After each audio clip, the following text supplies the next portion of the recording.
अस्सलाम वालेकुम। आप जानते हैं कि इस वक्त मुल्क पाकिस्तान वतन अज़ीज़ एक बदनज़मी और गहमा गहमी का शिकार है। और वो बदनज़मी क्या है? जस्ट एक इल्मी इख्तिलाफ है इंजीनियर मोहम्मद अली मिर्ज़ा और तमाम उलमाए कराम के दरमियान। मुहतरम नाज़रीन, आप जानते हैं कि पहले ही से मुसलमान जो हैं वो आपस में बहुत ज़्यादा पॉइंट ऑफ व्यूज़ के लिहाज में आपस में बढ़ चुके हैं, डिवाइड हो चुके हैं। उसमें सबसे पहला पॉइंट ये है कि फ़िरका वारियत बहुत ज़्यादा उरूज पर है और फ़िरका वारियत दिन ब दिन बुलंदी की तरफ जा रही है, बजाय इसके कि इसको कम किया जाए। फ़िरका वारियत इस कदर तरक्की कर चुकी है, इस कदर उरूज हासिल कर चुकी है कि एक मुसलमान अपने दूसरे मुसलमान भाई को काफिर डिक्लेयर कर रहा है। इस कदर फ़िरका वारियत ने नफ़रतें पैदा कर दी हैं।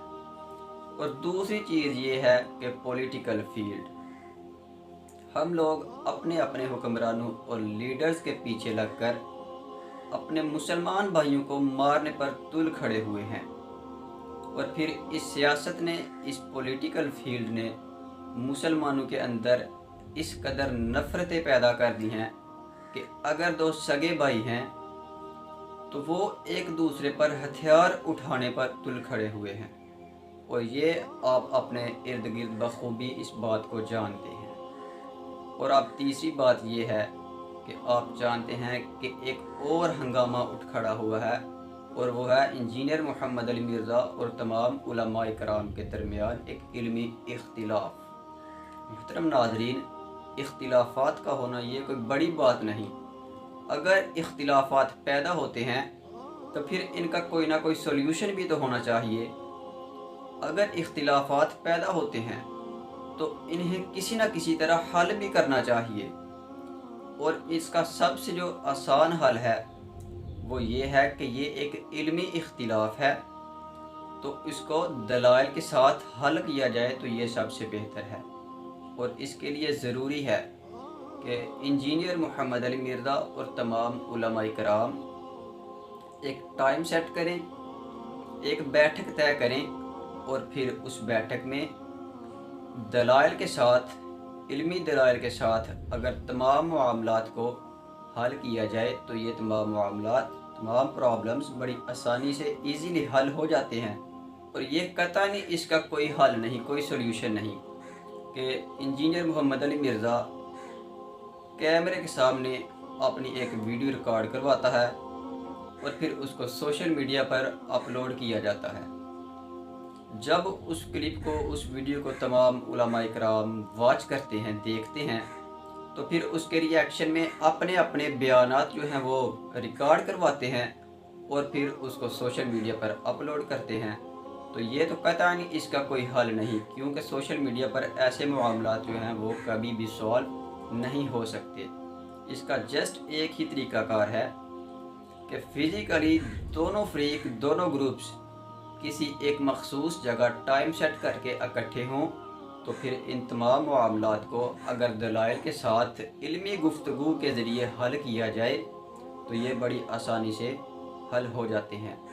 लेकिन अगर इन मसाइल को हल नहीं किया जाता तो फिर इनका जो रिज़ल्ट है, इसका जो रिज़ल्ट सामने आएगा वो इंतहाई संगीन होगा। क्योंकि इख्तिलाफ़ात, लड़ाई झगड़े जो हैं, अगर इनको वक्त पर हल ना किया जाए तो फिर इनके जो नताइज हैं, इसका रिज़ल्ट है वो एट दी एंड हमेशा बुरा ही होता है।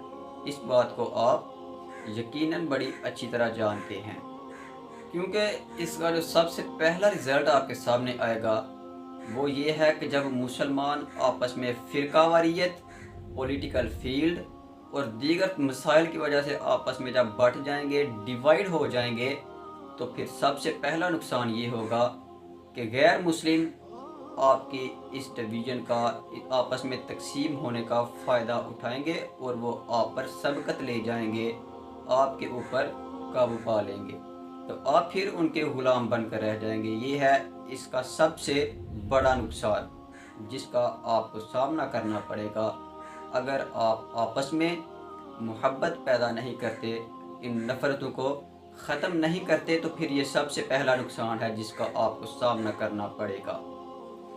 اور اس کا دوسرا نقصان یہ ہے کہ آپ کا ملک، آپ کا اپنا وطن، اپنا گھر جو ہے وہ پھر ترقی نہیں کر سکے گا۔